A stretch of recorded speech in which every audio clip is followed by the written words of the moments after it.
Oberajú prvé jahody. Skleníky na juhu Slovenska sa sfarbili do červena a krásne rozvoniavajú. No a kým v Brutoch majú zberači plné ruky práce, jahody pod holým nebom ešte spia. Tu sú také jahody o veľkosti 40-45 gramov.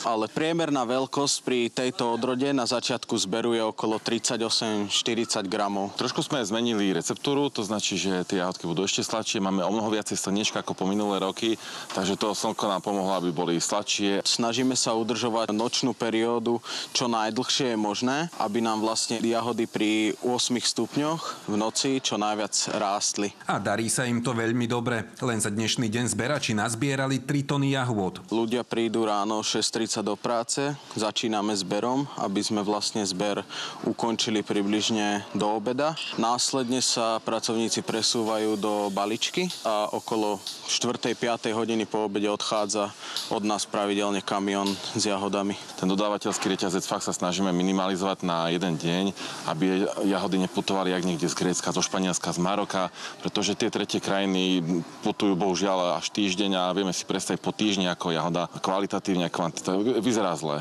Minulý rok vyprodukovali 300 tón. Tento rok by to chceli navýšiť. Jahody plánujú oberať nepretržite až do Mikuláša. Robíme všetko preto, aby aj toho roku sme mali celé to plánovanie nachystané, aby ten mikulášsky balíček bol o tých jahodách.